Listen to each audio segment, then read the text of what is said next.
സർക്കാരിന്റെ വിലയിരുത്തലാകുമോ ഈ തെരഞ്ഞെടുപ്പ് ഫലം എന്നത് തന്നെയാണ് നമ്മൾ ഈ ഘട്ടത്തിൽ പരിശോധിക്കുന്നതും. ശ്രീ വി എസ് സുനിൽകുമാറിലേക്ക് വീണ്ടും. ശ്രീ വി എസ് സുനിൽകുമാർ, എന്തിനായിരുന്നു ഈ തെരഞ്ഞെടുപ്പ് എന്നതായിരിക്കും സ്വാഭാവികമായും ഓരോ നിലമ്പൂരുകാരും വോട്ട് ചെയ്യാൻ പോകുമ്പോൾ ആദ്യം ആലോചിക്കുക.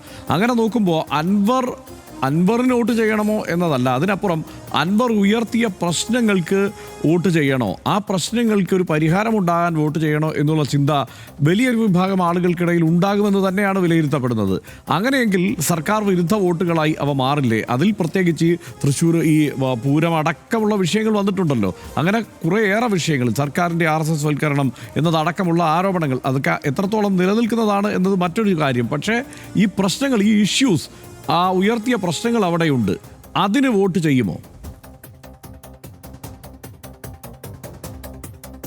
ഹർഷൻ, ഈ അൻവർ ഉയർത്തിയ പ്രശ്നങ്ങൾ എന്താണെന്ന് ഇപ്പൊ അൻവർ അതിനകത്ത് സ്റ്റിക്ക് ഓൺ ചെയ്യുന്നുണ്ടോ? അൻവർ ഉയർത്തിയ പ്രശ്നങ്ങൾ ഇപ്പൊ എവിടെയാണ് എത്തിയത്? അൻവർ പ്രശ്നങ്ങൾ ഉയർത്തി അവസാനം എന്താ സംഭവിച്ചിരിക്കുന്നത്? അൻവർ അവസാനം ഈ ഉപതെരഞ്ഞെടുപ്പ് പ്രഖ്യാപിക്കുന്ന ഘട്ടത്തിന് തൊട്ടു മുമ്പ് UDFന്റെ പാളയത്തിലേക്ക് എത്തിച്ചേർന്ന ആളാണ്. ഈ പ്രശ്നം പറഞ്ഞ് അദ്ദേഹം UDFന്റെ പാളയത്തിലേക്ക് എത്തി. ആ അൻവറാണ് UDFന്റെ ഇലക്ഷൻ പ്രഖ്യാപിക്കുമ്പോൾ ഏത് സ്ഥാനാർത്ഥിയാണെങ്കിലും അദ്ദേഹം പറഞ്ഞൊരു വാക്ക്, ഏത് ചെകുത്താനാണെങ്കിലും ഞാൻ പിന്തുണയ്ക്കുമെന്ന് പറഞ്ഞു. അവസാനം ആര്യാടൻ ഷൗക്കത്താണെന്ന് പറഞ്ഞപ്പോൾ അദ്ദേഹം പാലം വലിച്ചു. അദ്ദേഹത്തിന്റെ നിലപാട് മാറി. അപ്പൊ അൻവർ എന്ന് പറയുന്ന ഒരു രാഷ്ട്രീയ വ്യക്തിത്വത്തിന്റെ ഇന്റഗ്രിറ്റിയെ ജനങ്ങൾ സ്വാഭാവികമായിട്ടും ഈ തെരഞ്ഞെടുപ്പിൽ അളക്കാൻ കഴിയുന്ന ഒരു കാര്യമാണ്. അപ്പോൾ അൻവർ അത് കഴിഞ്ഞ് സതീശനെ പറ്റി പറഞ്ഞ ഈ VD സതീശൻ എന്ന് പറയുന്ന വ്യക്തിയെ പറ്റി പിണറായി വിജയനുമായിട്ടും നരേന്ദ്രമോദിയുമൊക്കെ ആയിട്ടാണ് താരതമ്യം ചെയ്തിരിക്കുന്നത്.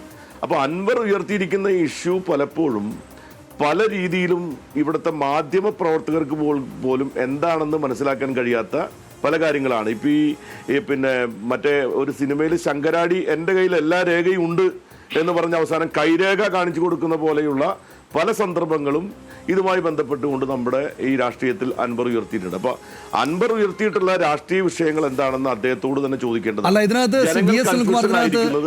ഒറ്റ കാര്യം, ഇതിനകത്ത് ഈ RSSുമായുള്ള ബന്ധം, സർക്കാരിന്റെ ബന്ധം, അല്ലെങ്കിൽ പോലീസിനകത്ത് RSS വൽക്കരണം ഉണ്ടായിട്ടുണ്ട് എന്നത് അത്രക്ക് ബഹളത്തോടെ ഉറക്കെ പുറത്തേക്ക് പറഞ്ഞിട്ടില്ലെങ്കിലും CPIക്ക് ചില എതിരഭിപ്രായങ്ങൾ ഉണ്ടായിരുന്നു. അതായത് പോലീസ് നേരാവണ്ണമല്ല പ്രതികരിക്കുന്നത്. ഈ MR അജിത്കുമാർ എന്തിനാണ് ഈ ഹൊസബാളയെ പോയി കണ്ടത്, RSS നേതാവിനെ പോയി കണ്ടത് എന്ന സംശയങ്ങളൊക്കെ CPIക്ക് ഉള്ളത് തന്നെയാണ്.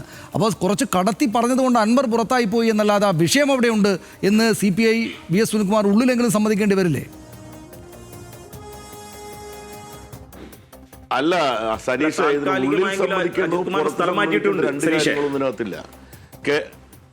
അദ്ദേഹം പറയട്ടെ. ശ്രീ ഷൗക്കത്ത് പറഞ്ഞോളൂ. അല്ല, ഞാൻ പറയട്ടെ. അതായത് RSSന്റെ എവിടെയൊക്കെ RSS കടന്നു പറ്റുന്നുണ്ട് എന്ന കാര്യത്തെ പറ്റി ഇന്ന് CPIക്കോ CPMനോ സംശയം ഉണ്ടാവും എന്ന് എനിക്ക് തോന്നുന്നില്ല. ഇപ്പൊ ഗവർണറുടെ ഓഫീസ് തന്നെ RSSന്റെ ഓഫീസാക്കി മാറ്റാൻ മടിയില്ലാത്ത ഒരു പ്രസ്ഥാനമാണ് RSS. കേന്ദ്രം ഭരിക്കുന്നതും നിയന്ത്രിക്കുന്നതും പൂർണ്ണമായിട്ടും RSS ആണ്. സ്വാഭാവികമായിട്ടും ഇവിടെ പോലീസിന്റെ ഉന്നത തലങ്ങളിലാണെങ്കിലും IAS തലങ്ങളിലൊക്കെ ആണെങ്കിലും RSSന്റെ ഫ്രാക്ഷനുകളും RSSന്റെ പ്രവർത്തനങ്ങളും ഉണ്ടാവും എന്നുള്ളത് എല്ലാ ആളുകൾക്കും അറിയാവുന്ന കാര്യമാണ്. അത് ഒരിക്കലും ഇടതുപക്ഷ പ്രസ്ഥാനങ്ങളെ സംബന്ധിച്ചിടത്തോളം അതിനെ സംബന്ധിച്ച് ഒരു തർക്കിക്കേണ്ട വിഷയങ്ങളല്ല. ഞങ്ങളത് പലപ്പോഴും വ്യക്തമാക്കിയിട്ടുള്ളതാണ്. പിന്നെ തൃശ്ശൂർ പൂരവുമായിട്ട് ബന്ധപ്പെട്ട വിഷയത്തിൽ എൻ്റെ നിലപാട്, ഞാൻ നേരത്തെ പറഞ്ഞ നിലപാട് അന്നും ഇന്നും പറഞ്ഞിട്ടുണ്ട്. അതുമായി ബന്ധപ്പെട്ട ഗവൺമെന്റിന്റെ ഒരു അന്വേഷണം നടന്നുകൊണ്ടിരിക്കുന്നുണ്ട്. അതാണ് ഞാൻ പറഞ്ഞത്, ആ അന്വേഷണം പുറത്തു വരട്ടെ. ആ അന്വേഷണം പുറത്തു വരുമ്പോൾ ഇവിടെ പല ആളുകൾക്കും ഇപ്പോൾ ഈ ഞാൻ അന്നും പറഞ്ഞിരിക്കുക, ഞാൻ ഇപ്പോൾ ADGP അജിത് കുമാറിനെ പറ്റിയോ അല്ലെങ്കിൽ ഏതെങ്കിലും ഒരു വ്യക്തിയെ പറ്റിയോ ഒന്നും ഞാൻ പറഞ്ഞിട്ടില്ല. ഞാൻ പറഞ്ഞിട്ടുള്ളത് RSSനെ പറ്റിയും അവിടുത്തെ സ്ഥാനാർത്ഥിയെ പറ്റിയും അവിടുത്തെ പോലീസ് കമ്മീഷണറെ പറ്റിയൊക്കെ വ്യക്തമായ അഭിപ്രായം ഞാൻ രേഖപ്പെടുത്തിയിട്ടുള്ള ആളാണ്. അവിടുത്തെ ജില്ലാ കളക്ടർക്ക് പോലും ഉണ്ടായിരുന്ന ബന്ധത്തെപ്പറ്റി പോലും ഞാൻ എൻ്റെ അഭിപ്രായം രേഖപ്പെടുത്തിയിട്ടുള്ളതാണ്. അപ്പോൾ അതുമായി ബന്ധപ്പെട്ടുകൊണ്ടുള്ള അന്വേഷണങ്ങൾ, RSSന്റെ ബന്ധത്തെ പറ്റിയിട്ടുള്ള അന്വേഷണം ഗവൺമെന്റ് നടത്തുന്നുണ്ട്. ആ നടത്തിയിരിക്കുന്ന അന്വേഷണത്തിന് പുറത്തു വരുന്നവരെ കാത്തിരിക്കാനുള്ള രാഷ്ട്രീയ ഉത്തരവാദിത്തമുള്ള ഒരാളാണ് ഞാൻ. ആ ഉത്തരവാദിത്തം ഞാൻ ഗവൺമെന്റിൽ പൂർണ്ണമായിട്ട് വിശ്വസിക്കുകയും ചെയ്യുന്ന ഒരാളാണ്. ഇവര് പറയുന്ന പോലെ നേരത്തെ ഒരു കാര്യം കൂടെ പറയട്ടെ, ഇവിടെ നേരത്തെ വ്യക്തമാക്കാൻ വേണ്ടി പറയാണ്, ഇവിടെ RSSും UDFും തമ്മിൽ തെരഞ്ഞെടുപ്പ് ഫലവുമായി ബന്ധപ്പെട്ട കാര്യം പറയുമ്പോൾ തൃശ്ശൂർ DCC പ്രസിഡന്റിനെ പുറത്താക്കി എന്തിനാണ്? അവിടുത്തെ KPCCയുടെ വർക്കിംഗ് പ്രസിഡന്റിനെ നടപടി സ്വീകരിച്ചത് ആരാണ്? കോൺഗ്രസ് അല്ലേ? എന്തിനു വേണ്ടിയായിരുന്നോ ചെയ്തത്? അപ്പൊ ഇതൊക്കെ നമ്മുടെ മുമ്പിൽ ഇപ്പോൾ നിൽക്കുന്ന ചില വിഷയങ്ങളാണ്. അപ്പൊ ആ വിഷയങ്ങളിൽ കടക്കുന്നതിനേക്കാൾ അപ്പുറത്ത് ഇവിടെ നിലമ്പൂർ വിഷയത്തിലേക്ക് വരുമ്പോൾ ഇടതുപക്ഷ ജനാധിപത്യ മുന്നണി ഉണ്ടാക്കിയ ഒരു തെരഞ്ഞെടുപ്പല്ല ഇത്. ഇടതുപക്ഷ ജനാധിപത്യ മുന്നണിയുടെ ഭാഗമായി നിന്ന ഒരു സ്വതന്ത്രനായി മത്സരിച്ചിരുന്ന ഒരു വ്യക്തി അദ്ദേഹം ഉയർത്തിയിരിക്കുന്ന വിഷയങ്ങളിൽ അതുമായി ബന്ധപ്പെട്ടുകൊണ്ട് വളർന്നു വന്ന രാഷ്ട്രീയ വിഷയങ്ങളാണ് അദ്ദേഹത്തിന്റെ രാജിയിലേക്ക് കലാശിച്ചത്. എന്നിട്ട് അത് ഇപ്പൊ എവിടെത്തി നിൽക്കുന്നു എന്ന് നോക്കുമ്പോൾ നമുക്കൊരു കാര്യം മനസ്സിലാക്കാൻ വേണ്ടി കഴിയും. അതാണ് ഞാൻ പറഞ്ഞത്. അദ്ദേഹത്തെ കളിയാക്കാൻ വേണ്ടി പറഞ്ഞാൽ ഞാൻ പറഞ്ഞത് അദ്ദേഹം നമ്മളോട് പറഞ്ഞ കാര്യങ്ങളല്ല അത് ഇപ്പൊ പറഞ്ഞുകൊണ്ടിരിക്കുന്നത്. അത് തന്നെയാണ്, അതിനോട് ചേർത്ത് തന്നെയാണ് എനിക്ക് റിജിലിനോട് ചോദിക്കാനുള്ളത്. റിജിൽ, ഇതിനകത്ത് സാധാരണ ഈ തെരഞ്ഞെടുപ്പ് ഫലപ്രഖ്യാപനത്തിന് തൊട്ട് മുമ്പുള്ള ഒരു സാഹചര്യത്തിൽ എല്ലാ രാഷ്ട്രീയ നേതാക്കളും വിലയിരുത്തുന്നതും അല്ലെങ്കിൽ എല്ലാ രാഷ്ട്രീയ നേതാക്കളും തൊട്ടടുത്ത ദിവസത്തേക്ക് കരുതി വെക്കുന്നതും ഒക്കെ പരാജയപ്പെട്ടാൽ തോറ്റതിന്റെ കാരണങ്ങൾ, ജയിച്ചാൽ ജയിച്ചതിന്റെ കാരണങ്ങൾ ഇത് വിശദീകരിക്കണമല്ലോ. ആ നിലയ്ക്ക് നോക്കുമ്പോൾ അൻവർ ഇന്നേ വിശദീകരിച്ച് തുടങ്ങിയിട്ടുണ്ട് എന്ന് തോന്നുന്നു. കാരണം ഈ 10,000 വോട്ടുകൾ UDF നിന്ന് LDF പോകും എന്ന് അൻവർ ഒരു ഘട്ടത്തിൽ പറയുന്നു. ഇപ്പുറത്ത് BJPയുടെ കാൻഡിഡേറ്റിനെ നോക്കിയാൽ അദ്ദേഹം പറയുന്നത് എനിക്ക് ലഭിക്കേണ്ട വോട്ടുകൾ സ്വരാജിനെ പരാജയപ്പെടുത്താൻ വേണ്ടി UDF പോയിട്ടുണ്ട് എന്ന് പറയുന്നു. അപ്പോൾ ഇവരുടെയൊക്കെ വിലയിരുത്തലിനെ എങ്ങനെയാണ് കോൺഗ്രസ് കാണുന്നത്? ശ്രീ ഹർഷൻ, ഈ തെരഞ്ഞെടുപ്പിനകത്ത് ഞങ്ങളെ സംബന്ധിച്ചിടത്തോളം ഞാൻ നേരത്തെ സൂചിപ്പിച്ചതുപോലെ തന്നെ ഞങ്ങൾക്കൊരു ആത്മവിശ്വാസം കുറവില്ല. ഇപ്പോൾ സ്ഥാനാർത്ഥികളായ ആളുകൾ ശ്രീ അൻവർ പറയുന്നത് നിങ്ങളുടെ 10,000 വോട്ട് പോയെന്നാണ് അൻവർ പറയുന്നത്. അദ്ദേഹം പറയുന്നുണ്ട് തീർച്ചയായും നാളെ റിസൾട്ട് വരുമ്പോൾ അത് അദ്ദേഹം പലതും പറയുന്നുണ്ടല്ലോ. അപ്പോൾ സ്വാഭാവിക അതിൻ്റെ കൂട്ടത്തിൽ കൂട്ടിയാൽ മതി. അദ്ദേഹം ഉയർത്തിക്കൊണ്ടിരിക്കുന്ന രാഷ്ട്രീയം അത് ഞങ്ങൾ ഉയർത്തിയ രാഷ്ട്രീയമാണ്. സംഘപരിവാര രാഷ്ട്രീയവുമായി ചേർന്ന് നിന്ന് കൊണ്ടുപോകുന്ന LDF സർക്കാരിൻ്റെ പിണറായി വിജയൻ്റെ പ്രത്യേക താല്പര്യത്തിനെതിരായിട്ടുള്ള നിലപാട് ഞങ്ങൾ സ്വീകരിച്ചിട്ടുണ്ട്. അദ്ദേഹം ആ കൂട്ടത്തിൽ നിന്ന് അതിശക്തമായി ആ ഗവൺമെൻറ്റിനും മുഖ്യമന്ത്രിക്കും പിന്തുണ കൊടുത്ത് അവരുടെ കടന്നൽ രാജിയായി നിന്ന ഒരാൾ പിന്നെ അദ്ദേഹത്തിന് ബോധ്യപ്പെട്ടപ്പോൾ അദ്ദേഹം പറഞ്ഞ കാര്യമാണ്. തീർച്ചയായും അദ്ദേഹം പറഞ്ഞു. അദ്ദേഹം പിന്നെ രാഷ്ട്രീയ നിലപാടുകൾ മാറ്റിക്കൊണ്ടേയിരിക്കുന്നു എന്നുള്ളത് നമ്മൾ കണ്ടിട്ട് നിലമ്പൂരിലെ ജനത അത് വിലയിരുത്തും. നാളെ അത് കൃത്യമായ മറുപടി ആ നിലമ്പൂരിനകത്ത് ഉണ്ടാവും. പിന്നെ BJP സ്ഥാനാർത്ഥിയൊക്കെ പറയുമ്പോൾ വാടകയ്ക്കെടുത്ത് ഏതെങ്കിലും ആൾ സ്ഥാനാർത്ഥി മത്സരിക്കുന്നതെന്ന് പറഞ്ഞ് ആരെങ്കിലും എന്തെങ്കിലും പറയുന്നത് കേട്ട് മറുപടി പറയേണ്ട ആവശ്യം ഞങ്ങൾക്കില്ല. അതിന് അത്തരത്തിലുള്ള ഒരു മറുപടി പറയേണ്ട കാര്യമല്ല. അതിനകത്ത് ഞങ്ങൾക്ക് ഞങ്ങളുടേതായ കൃത്യമായ വിശ്വാസമുണ്ട്. ഞാൻ നേരത്തെ സൂചിപ്പിച്ച കാര്യങ്ങൾ തന്നെയാണ്. ഇപ്പോൾ ഇവിടെ പറഞ്ഞ പ്രധാനപ്പെട്ട RSSുമായി ചേർന്ന് നിന്നിട്ടില്ല എന്ന് ഇവർക്ക് പറയുമ്പോൾ ഞാൻ ഒറ്റൊരു കാര്യം ചോദിക്കും. EP ജയരാജൻ കഴിഞ്ഞ പാർലമെന്റ് തെരഞ്ഞെടുപ്പ് പ്രകാശ് ജാവ്ദേക്കറുമായി ബന്ധപ്പെട്ട് നടത്തിയ കൂടിക്കാഴ്ച ഞങ്ങളുടെ UDF നേതാക്കന്മാരുമായിട്ടൊന്നും അല്ലല്ലോ കൂടിക്കാഴ്ച നടത്തിയത്. എന്തിനാണ് പോയത്? എന്താ ധാരണ ഉണ്ടാക്കിയത് എന്ന് നമുക്കെല്ലാവർക്കും അറിയാലോ. അതിന് മുമ്പേ ദല്ലാൾ പറഞ്ഞ കാര്യമാണ് തൃശ്ശൂർ ഞങ്ങൾ പിടിക്കും, അതിനുള്ള ധാരണ എടുത്തിട്ടുണ്ട് എന്നൊക്കെ പറഞ്ഞത് ദല്ലാളാണ്. പക്ഷേ അതിൻ്റെ ദല്ലാൾ പറയുന്ന കാര്യങ്ങൾ അരക്കിട്ടുറപ്പിക്കുന്നത് പോലെ തന്നെയാണ് പ്രകാശ് ജാവ്ദേക്കർ EP ജയരാജൻ്റെ മകൻ്റെ ബർത്ത്ഡേക്ക് പോയത്. അതവിടെ നിൽക്കുന്നുണ്ട്. അതോടൊപ്പം ഇന്നത്തെ BJPയുടെ സംസ്ഥാന അധ്യക്ഷൻ്റെ ഭാര്യയുമായി ഇപ്പോഴും കല്യാശ്ശേരിയിൽ ബിസിനസ് ബന്ധമുണ്ടല്ലോ. ആർക്ക്? EP ജയരാജൻ്റെ ഭാര്യയ്ക്ക്. അപ്പോൾ ഇവർ തമ്മിൽ കൊടുക്കലും വാങ്ങലും എല്ലാം നടക്കുന്നുണ്ട്. പിണറായി വിജയൻ മകളെ സംരക്ഷിക്കാൻ ഈ നാട്ടിൽ നമുക്കറിയാം ദേശീയപാതയുമായി ബന്ധപ്പെട്ട് വലിയ രൂപത്തിലുള്ള ഈ മഴക്കാലത്തുണ്ടായ വലിയ തകർച്ച, ആ തകർച്ചക്കെതിരായി ഇവർ സംസാരിച്ചിട്ടുണ്ടോ? LDFൻ്റെ ഭാഗത്തുനിന്ന് അതോടൊപ്പം പിണറായി വിജയൻ്റെ ഭാഗത്തുനിന്ന് കേന്ദ്രത്തിൻ്റെ ഭാഗമായി നടന്നിട്ടുള്ളതാണ്. ഇത് അന്വേഷിക്കണമെന്ന് പറഞ്ഞുകൊണ്ട് ഇവർ നിലപാടെടുത്തിട്ടുണ്ടോ? അവർ പിന്നെ ഡൽഹിയിൽ പോയി ഗഡ്കരിക്ക് പൂമാലയിട്ട് സ്വീകരിക്കുന്ന കാഴ്ചയല്ലേ കണ്ടത്? നമ്മൾ കണ്ടില്ലേ? എന്താ കാരണം? അപ്പോൾ ഇവർക്ക് ഭയമാണ്. ആ ഭയപ്പാട് തന്നെയാണ് ഈ തെരഞ്ഞെടുപ്പിനകത്ത് ഉണ്ടായത്. അവിടെ UDFനെ പ്രത്യേക രൂപത്തിൽ നമുക്കറിയാം. കഴിഞ്ഞ പാർലമെന്റ് ഉപതെരഞ്ഞെടുപ്പിനകത്ത് പ്രിയങ്ക ഗാന്ധി ജയിച്ചപ്പോൾ വിജയരാഘവൻ എന്ന് പറയുന്ന വർഗീയ രാഘവൻ എന്ന് തന്നെ ഞങ്ങൾ വിളിക്കാറ്. അയാൾ പറഞ്ഞെന്താണ്? അയാൾ പറഞ്ഞ കാര്യം ഇതാണ്: മലപ്പുറത്ത് തീവ്രവാദികളുടെ വോട്ട് കൊണ്ടാണ് പ്രിയങ്ക ഗാന്ധി ജയിച്ചത് എന്ന്. അപ്പോൾ കൃത്യമായ രൂപത്തിൽ പാഷാണം വർക്കിമാരുടെ പണിയെടുക്കുന്ന ആരാ? തെരഞ്ഞെടുപ്പ് ഘട്ടത്തിൽ ഓരോ ഘട്ടത്തിലും ഓരോ നിലപാട് സ്വീകരിക്കുന്ന ആരാ? ഇവരല്ലേ. നമുക്കറിയാം നിയമസഭാ തെരഞ്ഞെടുപ്പിൽ കുഞ്ഞാലിക്കുട്ടി, അമീർ, പിന്നെ ഹസൻ നയിക്കുന്ന തെരഞ്ഞെടുപ്പാണെന്ന് പറഞ്ഞത് എന്ത് രാഷ്ട്രീയമാണ് അത്? ഈ നാട്ടിൻ്റെ കേരളത്തിൻ്റെ പൊതുസമൂഹത്തിന് മുമ്പിൽ കൊടുത്ത എന്ത് മെസ്സേജാണ്? തെരഞ്ഞെടുപ്പ് ജയിക്കാൻ ഭൂരിപക്ഷ വർഗീയതയും ന്യൂനപക്ഷ വർഗീയ ഒരുപോലെ താലോലിക്കുന്നവരല്ലേ ഇവർ? ഈ തെരഞ്ഞെടുപ്പിൽ പോലും ഹിന്ദു മഹാസഭയുടെ പിന്തുണ ഇവർ വാങ്ങിയിട്ടില്ലേ? PDPയുടെ പിന്തുണ ഇവർ വാങ്ങിയിട്ടില്ലേ? എന്നിട്ട് ഇവർ ഒരു മതനിരപേക്ഷ വോട്ട് ഞങ്ങൾക്ക് വേണം. ഇതൊക്കെ മണ്ണാങ്കട്ടയാണ്. ജനങ്ങൾക്ക് അറിയാം. നിങ്ങളുടെ ഈ പറയുന്ന രാഷ്ട്രീയത്തെ വളരെ കൃത്യമായി അതെ ആ വാങ്ങിയിട്ടുണ്ട്. നിങ്ങൾ നിഷേധിച്ചിട്ടൊന്നുമില്ലല്ലോ. ഏതോ ഞാൻ പറയട്ടെ, ഒരു മടിയില്ലാത്ത ഇങ്ങനെ പറയരുത്. റിജിലൊരു മൂന്നാല് ഇനിയിപ്പോ തെരഞ്ഞെടുപ്പ് ഏതായാലും വോട്ട് പെട്ടിയിലായല്ലോ ശ്രീജിൽ, അതിനൊക്കെ പറയേണ്ടതുണ്ടോ? അതുകൊണ്ട് ആ ഹിന്ദു മഹാസഭക്കാരന്റെ റിജിൽ ഇപ്പൊ വോട്ടൊക്കെ പെട്ടിയിലായ സ്ഥിതിക്ക് ഇനിയിപ്പോ ഹിന്ദു മഹാസഭയുടെ പേരൊക്കെ പറയണോ? ഏതോ 5 ആളുകൾ ചേർന്നിട്ട് ഒരു 4 ആളിൽ ഒരു 3 ആളുകൾ ചേർന്നിട്ട് ഒരു ഹിന്ദു മഹാസഭ എന്നാണ് ഞങ്ങളുടെ സംഘടനയുടെ പേര് എന്ന് പറഞ്ഞ് പിന്തുണ പ്രഖ്യാപിക്കുകയാണ്. അപ്പൊ അതൊക്കെ ഇനി പറയണോ? വോട്ടെല്ലാം പെട്ടിയിലായില്ലേ? ഉണ്ടാക്കിയാലും നിങ്ങൾ ആരെ പിന്തുണ വാങ്ങിയാൽ ഞങ്ങൾ പൊട്ടിയിലായി. ഞങ്ങൾക്കറിയാലോ. ഞങ്ങൾക്ക് അതുകൊണ്ട് തന്നെ മലപ്പുറത്തെ ജനത, നിലമ്പൂർ ജനത അവരുടെ ആത്മാഭിമാനത്തെ RSSന്റെ സംഘപരിവാറിന് പണയം വെച്ച പിണറായി വിജയനെതിരെ പ്രതികരിക്കാൻ പോവാ. നിങ്ങൾ കാണാത്ത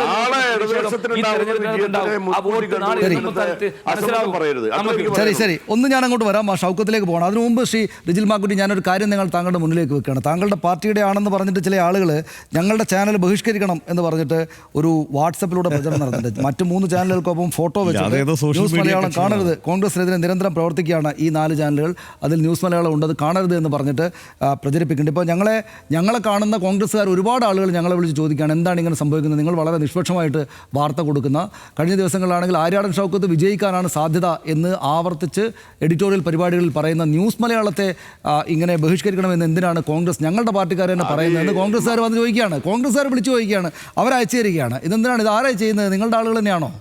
അവർ TV കാണാത്ത ആളാണോ, അല്ലെങ്കിൽ ഞങ്ങളോട് വല്ല ശത്രുതയുള്ള ആൾക്കാരാണോ, അല്ലെങ്കിൽ ഇനി വല്ല ചാനലുകാരും വല്ല റേറ്റിംഗ് മത്സരത്തിന്റെ ഭാഗമായിട്ട് ഞങ്ങൾക്കെതിരെ നിൽക്കുന്നതാണോ?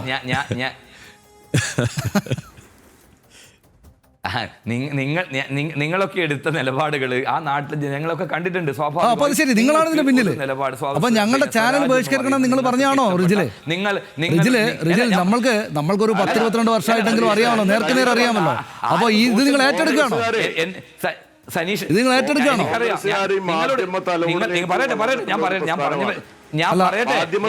ഇല്ലെങ്കിൽ അവർക്ക് വളരാൻ വളരെ പ്രയാസമാണ്. ഞാൻ പറയട്ടെ,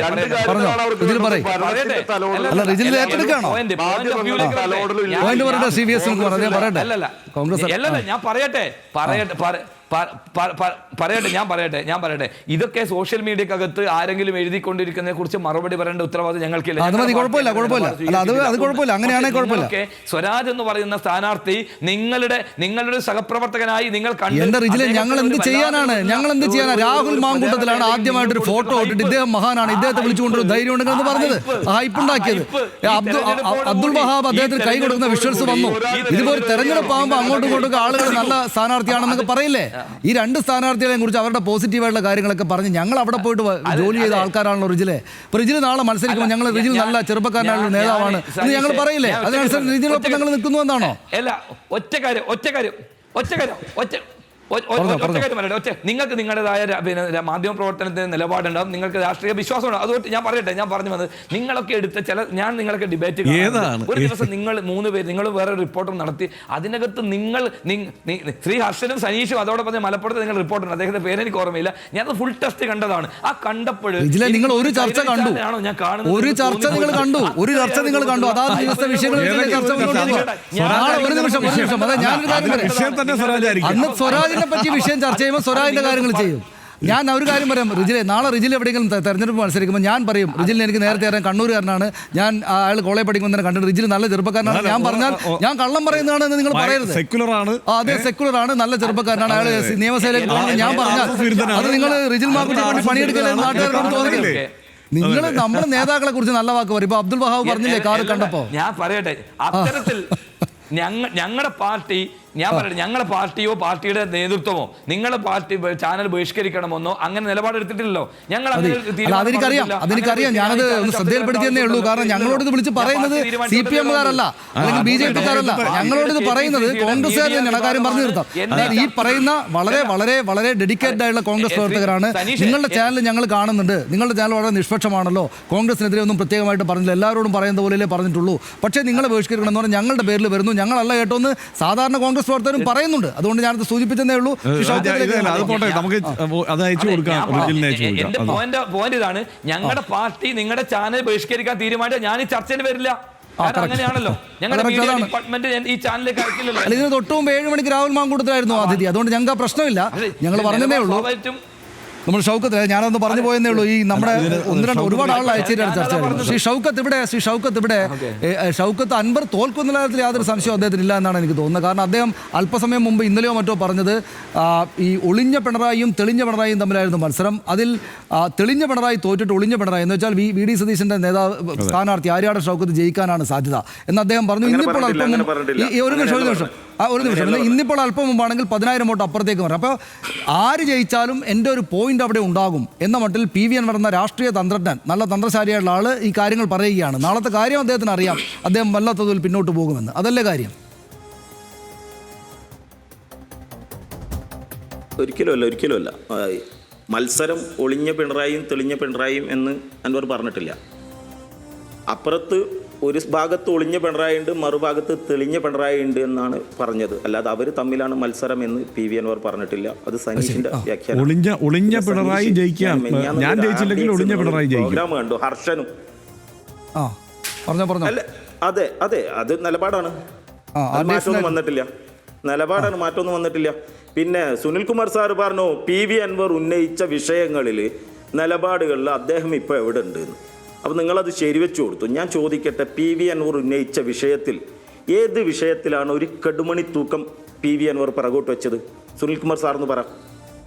ഏത് വിഷയത്തിലാണ് PV അൻവർ ഉന്നയിച്ച വിഷയത്തിൽ രാഷ്ട്രീയ ആരോപണങ്ങളിൽ ഒരു തരിമ്പ് പോലും പിറകോട്ട് PV അൻവർ വെച്ചിട്ടില്ല. അപ്പോൾ PV അൻവറിന് ഉറക്കം സനീഷ് ഞാൻ RDX ഞാൻ നേരത്തെ പറഞ്ഞു പോയത് അതായിരുന്നു. RDXൽ ഇദ്ദേഹം ഈ കലുഷിതമായ അന്തരീക്ഷത്തിൽ ഇദ്ദേഹം എങ്ങനെയാണ് ഉറങ്ങുന്നതെന്നൊക്കെ ചോദിക്കുക. സനീഷ് ആ വേവലാതിയൊന്നും സനീഷിന് വേണ്ട. PV അൻവർ ഇപ്പോഴും കൂളാണ്, എപ്പോഴും കൂളാണ്. ഞാൻ അദ്ദേഹത്തോട് സ്നേഹം കൊണ്ട് ചോദിച്ചാണ് ശ്രീ ഷൗക്കത്ത്, കളിയാക്കി ചോദിച്ചതല്ല. സംഘർഷങ്ങൾക്കിടയിൽ എങ്ങനെയാണ് അദ്ദേഹം ഉറങ്ങുന്നത്? അത് എല്ലാ രാഷ്ട്രീയക്കാരെ കുറിച്ചും ഇത്തരം സന്ദർഭങ്ങളിൽ ഞാൻ ചോദിക്കാറുണ്ട്. അത് നിങ്ങൾ പോസിറ്റീവായിട്ട് എടുക്കണം. അതായത് എങ്ങനെയാണ് ഈ രാഷ്ട്രീയക്കാർ വലിയ സംഘർഷങ്ങൾക്കിടയിൽ കിടന്ന് ഉറങ്ങുന്നതെന്ന് സാധാരണക്കാരനായ എൻ്റെ ഒരു സ്നേഹത്തോടെയുള്ള ചോദ്യമാണ്. അത് പരിഹരിച്ചുകൊണ്ടല്ല. പറഞ്ഞോ അൻവർ പറഞ്ഞു, അല്ല ഷൗക്കത്ത് പറഞ്ഞോ. അതിന് കൃത്യമായൊരു മറുപടി ഞാൻ പറയാം സനീഷേ, അതിന് കൃത്യമായൊരു മറുപടി പറയാം. മറ്റു രാഷ്ട്രീയക്കാരെ പോലെ തൽക്കാലം കുനിഞ്ഞു നിന്ന് കഴിഞ്ഞിട്ടുണ്ട്, അധികാരങ്ങളുടെ സോപാനങ്ങളിൽ എത്താമെന്ന് ചിന്തിക്കുന്ന ഒരാളല്ല PV അൻവർ. അങ്ങനെ ആയിരുന്നെങ്കിൽ പിണറായിക്കെതിരെയും സർക്കാരിനെതിരെയും പോരാട്ടം നയിക്കില്ല. ഒന്ന് അയഞ്ഞു കൊടുത്തിരുന്നെങ്കിൽ അടുത്ത ഒരു സീറ്റും കൂടി ഒപ്പിച്ചിട്ട് അവിടെ ഇരിക്കുക നോക്കുക. തിരിച്ചു വന്ന് ഇപ്പുറത്തിൽ മുക്കാൽ പിണറായി എന്ന് PV അൻവർ പരാമർശിച്ച VD സതീശന്റെ മുമ്പിലും അതേ നിലപാട് സ്വീകരിച്ചു വരുന്നുവെങ്കിൽ PV അൻവറിനെ അവിടെ അഡ്മിറ്റ് ചെയ്യുമായിരുന്നു. PV പറയാനുള്ളത് കൃത്യമായി പറഞ്ഞു പോകുന്നത് ഒരു പരിഹാസ കഥാപാത്രമാക്കാൻ നിങ്ങളൊക്കെ കുറച്ച് ആളുകൾ ശ്രമിച്ചുകൊണ്ടിരിക്കുകയാണ്. ഈ ആൾക്കൂട്ടമാണ്, ആൾബലമാണ് ശക്തി എന്ന് വിശ്വസിക്കുന്നവരല്ല ഞങ്ങൾ. അല്ലല്ല പറയട്ടെ, വലിയ ആൾക്കൂട്ടമാണ്, ആൾബലമാണ് ശക്തി എന്ന് വിശ്വസിക്കുന്ന ആളുകൾക്കപ്പുറത്തേക്ക് നിലപാടാണ് ശക്തി എന്ന് വിശ്വസിക്കുന്ന 10 പേര് PV അൻവറിന്റെ കൂടെ ഉണ്ടെങ്കിൽ PV അൻവർ ഇന്നും അത് പറഞ്ഞിട്ടുണ്ട്. ഉള്ള ആളുകൾ വെച്ച് ഈ പോരാട്ടം തുടരുക തന്നെ ചെയ്യും എന്ന് PV അൻവർ വ്യക്തമാക്കിയിട്ടുണ്ട്. പിന്നെ 25,000-ന്റെ കാര്യമൊക്കെ നിങ്ങൾ പറയുന്നത്, PV അൻവർ എവിടെയെങ്കിലും 25,000 കിട്ടുമെന്ന് നിങ്ങളോട് പറഞ്ഞിട്ടുണ്ടോ? ഒരു ബൈറ്റ് കാണിച്ചു തരാൻ പറ്റുമോ? നിങ്ങൾ വെറുതെ പറയുന്നതല്ലാത്ത മറ്റുള്ളത് അല്ലല്ല 25,000 എന്നുള്ള വിലയിരുത്തലിലേക്ക് അവർ പോയിട്ടുണ്ട്. പിന്നെ 25,000 AITC നിങ്ങൾ സ്റ്റാർട്ടിങ്ങിൽ നിങ്ങൾ അതായിരുന്നു. അല്ല, അത് ഞാൻ പറയാം അതിനകത്തുള്ള പ്രശ്നം എന്താന്ന് വെച്ച് കഴിഞ്ഞാൽ ഇപ്പൊ നമ്മളിപ്പോ പറഞ്ഞിട്ടുണ്ട് UDF 10,000 വോട്ടുകളുടെ ഭൂരിപക്ഷമാണ് പ്രതീക്ഷിക്കുന്നത്. 9,000 മുതൽ മുകളിലേക്കാണ് പ്രതീക്ഷിക്കുന്നതെന്ന് ഞങ്ങൾ വിലയിരുത്തിയിട്ടുണ്ട്. ഞങ്ങൾ വിലയിരുത്തി പറഞ്ഞത് അതിപ്പോൾ അവരാരെങ്കിലും പറഞ്ഞിട്ടാണോ? അല്ല, അത് നമ്മൾ അവിടെ ഗ്രൗണ്ടിൽ വർക്ക് ചെയ്യുന്ന ധാരാളം ആളുകളോട് കമ്മ്യൂണിക്കേറ്റ് ചെയ്തിട്ട്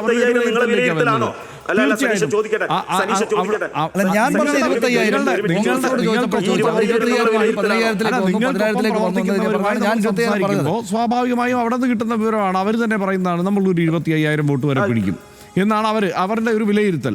അവരാദ്യം, അതായത് ഇക്കാര്യത്തിൽ 75,000-ലേക്ക് പോകും എന്നുള്ള കണക്ക് കൂട്ടലിൽ അതല്ല. അതിന് നമ്മൾക്ക് ഗ്രൗണ്ടിൽ നിന്ന് കിട്ടുന്നത് നമ്മുടെ റിപ്പോർട്ടർമാർ തരുന്ന വിവരം അല്ല. 25,000 വരെ എന്നതാണ് അവർ സത്യസന്ധമായി അവർ വിലയിരുത്തുന്നത് എന്നത് തന്നെയാണ് നമുക്ക് കിട്ടുന്ന റിപ്പോർട്ട്. ആ റിപ്പോർട്ട് നമ്മൾ പറയും. സ്വാഭാവികമാണ്, ഒരു തെരഞ്ഞെടുപ്പ് കാലത്ത് സ്വാഭാവികമായിട്ടും ആ നിലയ്ക്കൊക്കെ തന്നെയല്ലേ ഈ വിലയിരുത്തലുകൾ വരിക. ഒരിക്കലും അപ്പൊ നിങ്ങൾ ഇപ്പൊ പറയുന്നത് 25,000-ന് മുകളിൽ വോട്ട് കിട്ടും, ഞങ്ങളത് മനഃപൂർവ്വം എന്തോ അത് ജനങ്ങളോട് പറയാനുള്ള സ്വാതന്ത്ര്യമുണ്ട്. പക്ഷെ അത് ഞങ്ങളെ കാൽക്കുലേഷൻ അതാണ് എന്ന് നിങ്ങൾ ജനത്തിനോട് പറയുന്ന രീതിയിൽ അതിനെ പെട്ടിക്കകത്തായ വോട്ടിനെ കുറിച്ചല്ലേ ഞങ്ങൾ പറഞ്ഞത് തെറ്റാണെങ്കിൽ അതും നാട്ടുകാർ തിരിച്ചറിയും. ഞങ്ങൾ പറഞ്ഞത് തെറ്റാണെങ്കിൽ അതും നാട്ടുകാർ അറിയും. നേരത്തെ പറഞ്ഞ പോലെ പെട്ടിക്കകത്തിരുന്ന വോട്ടല്ലേ. നമ്മൾ ഈ തർക്കിക്കാൻ ഇനി മണിക്കൂറുകൾ മാത്രമേ ബാക്കിയുള്ളൂ. കാര്യമുണ്ട്. ഞാൻ നേരത്തെ ഈ വിഷയം പറഞ്ഞു പോയപ്പോൾ സുനിൽകുമാർ സാറ് ഈ ADGP അജിത് കുമാറിന്റെ പേര് ഞാൻ പറയുന്നില്ല എന്ന് പറഞ്ഞു. അപ്പൊ അത് പറഞ്ഞതാണ് അൻവർ. ADGP അജിത് കുമാറിന്റെ പേര് പറഞ്ഞതാണ് അൻവർ. സുനിൽകുമാർ സാറിനൊക്കെ അതിന് പരിമിതികൾ ഉണ്ടാവാം. മുന്നണി സംവിധാനത്തിൽ നിന്നുകൊണ്ട് ഇത് തുറന്നു പറയാൻ പരിമിതികൾ ഉണ്ടാവാം. PV അൻവറിന് ആ പരിമിതിയില്ല. അതുകൊണ്ട് തന്നെയാണ് നിലമ്പൂരിന് ഒരു നിലപാടിന്റെ രാജകുമാരനായി PV അൻവറിനെ ഇന്നും അവിടുത്തെ ജനങ്ങൾ നെഞ്ചിലേറ്റുന്നത്. ഒറ്റ കാര്യം മനസ്സിലാക്കിയാൽ മതി. വലിയ സംവിധാനങ്ങൾക്കിടയിൽ ഒരു മനുഷ്യൻ ഒറ്റയാൾ പോരാട്ടം നടത്തി ഇന്ന് നിങ്ങൾ 25,000 വോട്ട് അദ്ദേഹത്തിന് കിട്ടുമെന്ന രീതിയിലേക്ക് അനുമാനത്തിലേക്ക് നിങ്ങൾ എത്തിയിട്ടുണ്ട് എങ്കിൽ നിങ്ങളൊന്ന് മനസ്സിലാക്കിക്കോ, നാളെ പെട്ടി തുറക്കുമ്പോൾ നിലമ്പൂരിൻ്റെ മണ്ണിൽ അത്ഭുതങ്ങൾ സംഭവിക്കാൻ പോവുകയാണ്. PV അൻവറിനെ ഒഴിച്ചു മാറ്റിക്കൊണ്ടുള്ള ഒരു രാഷ്ട്രീയം നിലമ്പൂരിലോ കേരളത്തിലോ ഉണ്ടാവില്ല എന്ന് തെളിയിക്കുന്ന രീതിയിലുള്ള ഒരു റിസൾട്ട് ആയിരിക്കും നാളെ വരുന്നത്. ഞങ്ങൾക്ക് ആ കാര്യത്തിൽ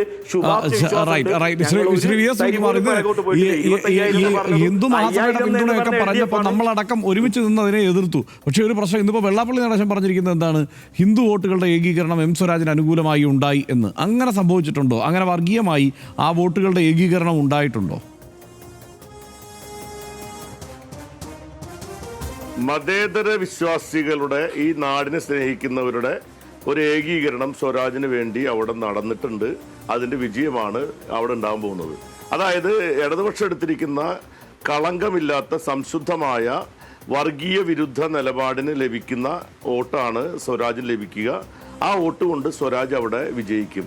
ആളുകളെ മതം തിരിച്ചും ജാതി തിരിച്ചും വോട്ടാക്കി മാറ്റാനുള്ള UDFിൻ്റെയും ഇവിടെയുള്ള മറ്റ് സ്ഥാനാർത്ഥികളുടെയും എല്ലാ ശ്രമങ്ങളെയും ശക്തമായ നിലപാട് കൊണ്ടാണ് ഇടതുപക്ഷ ജനാധിപത്യ മുന്നണി, പ്രത്യേകിച്ച് M സ്വരാജ് അവിടെ നേരിട്ടത്. M സ്വരാജിനെ പോലെ പരിണിതപ്രജ്ഞനായ ഇന്ന് ഇടതുപക്ഷ ജനാധിപത്യ മുന്നണിക്ക് ശത്രുക്കൾ പോലും ബഹുമാനിക്കുന്ന ഒരു സ്ഥാനാർത്ഥിയെ അവിടെ മത്സരിപ്പിക്കാൻ കഴിഞ്ഞു എന്നുള്ളിടത്ത് ആരംഭിച്ചു UDFിന്റെ പരാജയം. ഇന്ന് UDFിന്റെ ഓരോ ആർഗ്യുമെന്റ്സും അവരുടെ പ്രതിരോധത്തിലേക്ക് മാറിയിരിക്കുന്ന ആർഗ്യുമെന്റ്സ് ആണ്. ഞാനിവിടെ PV അൻവറിന്റെ പാർട്ടിയിൽപ്പെട്ട ആൾ പറയുന്നതിനോട് മറുപടി പറയല്ല. ഞാൻ അദ്ദേഹത്തോട് വ്യക്തിപരമായിട്ട് എനിക്കൊരു വിരോധമുള്ള ആളല്ല. പക്ഷെ നിലപാടിൽ എവിടെയാണ് മാറ്റം വരുത്തിയെന്ന് ചോദിച്ചാൽ, കേരളം കണ്ട ഏറ്റവും സംശുദ്ധ രാഷ്ട്രീയത്തിനുടമയായ CK ചന്ദ്രപ്പനെ പറ്റി പറഞ്ഞ കാര്യം മുതൽ സഖാവ് പിണറായി വിജയനെ പറ്റി അദ്ദേഹം പറഞ്ഞ കാര്യം, എൻ്റെ അച്ഛനെ പോലെയുള്ള ആളാണെന്ന് പറഞ്ഞ് പിണറായി വിജയനെ നരേന്ദ്രമോദിയോട് ഉപമിക്കും നമ്മൾ കണ്ടു.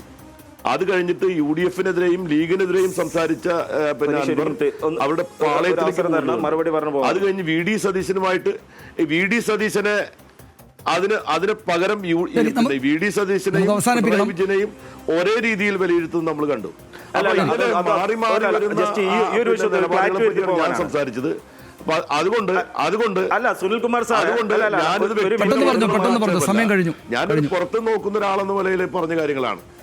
നമുക്ക് അവസാനിപ്പിക്കാം. ഒറ്റ നിമിഷം. ശരി, നമുക്ക് അവസാനിപ്പിക്കാം. 55 നമ്മുടെ സമയം. നിലപാട് മാറി എന്ന് PV അൻവർ പറഞ്ഞത് ഏത് വിഷയത്തിലാണ്? അത് പിണറായി വിജയന്റെ കാര്യത്തിലാണ് എങ്കിൽ പിണറായി വിജയന് PV അൻവറിന്റെ കാര്യത്തിൽ എന്തായിരുന്നു ആദ്യത്തെ നിലപാട്? ശരി, അത് വ്യക്തമാണ്. താങ്കളുടെ നിലപാട് വ്യക്തമാണ്. ശ്രീ റിജിൽ മാക്കുറ്റി, നമുക്ക് ഒറ്റ ചോദ്യം കൂടെ. റിജിൽ മാക്കുറ്റി, VD സതീശൻ എടുത്ത രണ്ട് പ്രധാനപ്പെട്ട നിലപാടുകൾ, ഒന്ന് അൻവറിനെ ചേർക്കണ്ട എന്നത്, രണ്ടാമത് ജമാഅത്തെ ഇസ്ലാമിയെ പറ്റി പറഞ്ഞത്. അപ്പൊ റിജിൽ, ഈ കാര്യങ്ങള് VD സതീശനെ ഒരു പ്രധാനപ്പെട്ട അദ്ദേഹത്തിന് ശക്തി കൂട്ടും കോൺഗ്രസിനകത്ത് നിരീക്ഷണമുണ്ട്. അക്കാര്യത്തെക്കുറിച്ച് രണ്ട് വർത്തമാനം പറഞ്ഞ് നമുക്ക് ചർച്ച അവസാനിപ്പിക്കാം. റിജിൽ, അത് ആ സാഹചര്യത്തിൽ ഉണ്ടാവുന്ന വിഷയങ്ങളുമായി ബന്ധപ്പെട്ടാണ് നമ്മൾ ഓരോ വ്യക്തികൾക്ക് കൊടുക്കുന്ന. പറഞ്ഞോളൂ റിജിൽ, പറഞ്ഞോളൂ. ഷൗക്കത്ത് വ്യക്തമാണത്. റിജിൽ പറയും. ഞാൻ പറയാം. VD സതീശൻ എന്ന് പറയുന്ന പ്രതിപക്ഷ നേതാവ് എടുത്ത നിലപാടല്ല ഐക്യ ജനാധിപത്യ എന്റെ അവസരമാണ് ശ്രീ സുനിൽകുമാർ. വി ഡി സതീശൻ എന്ന പ്രതിപക്ഷ നേതാവ് എടുത്ത നിലപാട് അദ്ദേഹത്തിൻ്റെ വ്യക്തിപരമായ നിലപാടല്ല, UDFും പാർട്ടിയും എടുത്ത നിലപാടാണ്. ആ നിലപാടാണ് അദ്ദേഹം പ്രഖ്യാപിച്ചത്. അതിനുള്ള അംഗീകാരം തീർച്ചയായും നാളത്തെ തെരഞ്ഞെടുപ്പ് റിസൾട്ടിനകത്ത് ഉണ്ടാകും. ഒരു സംശയവും നിങ്ങൾക്ക് വേണ്ട. വലിയ ഭൂരിപക്ഷം നാളെ നിലമ്പൂരിൽ UDFിനെ കാത്തിരിക്കുകയാണ്. ആ പടക്കം പൊട്ടിക്കാൻ ഞാൻ സനീഷിനെയും ഹർഷനെയും ക്ഷണിക്കുകയാണ്. തീർച്ചയായും വളരെ വളരെ നന്ദി. നമുക്ക് ഈ 3 പേരിൽ ആരും ജയിക്കാം. എല്ലാവർക്കും വിജയാശംസകൾ നേരുകയാണ്. സ്വരാജ് ജയിക്കട്ടെ എന്നും 3 പേരോടും ആശംസകൾ അർപ്പിക്കുകയാണ്. ആര്യാടൻ ഷൗക്കത്ത് ജയിക്കട്ടെ, അൻവറും നല്ല ഭൂരിപക്ഷത്തിൽ ജയിക്കട്ടെ. നാളെ ഏതായാലും ഈ അല്പസമയത്തിന് ശേഷം, മണിക്കൂറുകൾക്ക് ശേഷം സംഗതി വോട്ടെണ്ണൽ നടക്കുമല്ലോ. അപ്പോൾ നമുക്കറിയാം. ഏതായാലും ഞങ്ങളെപ്പറ്റി വിചാരിക്കേണ്ട, ഞങ്ങൾ രാഷ്ട്രീയ പ്രാധാന്യം അനുസരിച്ച് വളരെ കൃത്യമായിട്ട് വാർത്തകൾ കൊടുത്തൊരു സ്ഥാപനമാണെന്ന്, മാധ്യമ സ്ഥാപനമാണെന്ന് നിങ്ങളുടെ കോൺഗ്രസ്സുകാരും അൻവറിൻ്റെ പാർട്ടിക്കാരും ഇടതുപക്ഷക്കാരും പറയുന്നത്. നമുക്ക് നാളെ ഏതായാലും കാണാം. വളരെ നന്ദി 3 അതിഥികൾക്കും. Shri V S Sunilkumar, Shri Rijil Makkutty, Shri Shoukath. വളരെയധികം നന്ദി.